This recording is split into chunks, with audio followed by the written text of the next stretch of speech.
Halo kawan Puspa, bicara soal pendidikan, kita pasti setuju kalau sarana dan prasarana yang keren, seperti laboratorium yang canggih atau perpustakaan yang nyaman, itu kunci buat bikin belajar jadi makin semangat kan?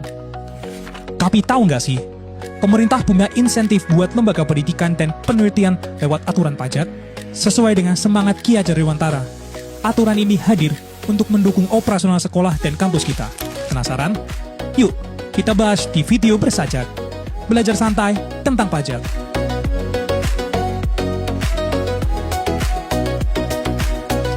Pada umumnya, setiap tambahan kemampuan ekonomis atau penghasilan itu kan jadi objek pajak sesuai ketentuan dalam Undang-Undang PPh.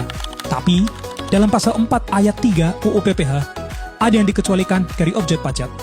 Salah satunya, ada sisa lebih yang diterima badan atau lembaga nirlaba yang bergerak di bidang pendidikan atau penelitian. Artinya, uang sisa atau laba dari operasional tersebut nggak dipotong pajak. Tapi, ada syaratnya ya, supaya tetap profesional dan akuntabel. Biar bebas pajak, sisa lebih tadi wajib ditanamkan kembali dalam bentuk sarana dan prasarana kegiatan pendidikan atau litbang dan harus dilakukan paling lambat dalam jangka waktu 4 tahun sejak sisa lebih tersebut diperoleh.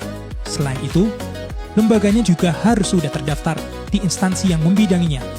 Contohnya, Yayasan Pendidikan Maju Bangsa punya sisa lebih sebesar 1 miliar rupiah di tahun 2024. Kemudian, yayasan tersebut memutuskan untuk membangun laboratorium komputer baru dan menambah koleksi buku digital di tahun 2026. Karena pembangunan itu dilakukan dalam kurun waktu kurang dari 4 tahun dan tujuannya untuk fasilitas pendidikan, maka 1 miliar tadi dikecualikan dari objek pajak. Efeknya, dana pendidikan jadi lebih tepat sasaran untuk mendukung pendidikan siswa. Di samping PPh, kita bahas juga aspek TPN-nya. Saat ini, penyerahan jasa pendidikan termasuk dalam penyerahan jasa kena pajak yang terutama PTN. Namun, pemerintah memberikan fasilitas TPN dibebaskan atas penyerahan jasa pendidikan. Berarti, tidak ada PPN yang dipungut atas penyerahan jasa pendidikan yang dilakukan oleh Yayasan Pendidikan. Hal ini sesuai dengan ketentuan dalam PT 49 tahun 2022. Jadi, aturan ini benar-benar jadi angin segar buat dunia pendidikan dan riset kita.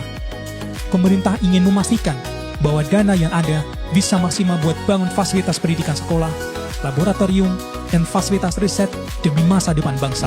Pajak kita untuk pembangunan Indonesia. Jangan lupa like, share, dan follow ya. Sampai jumpa di Bersajak selanjutnya. Dadah!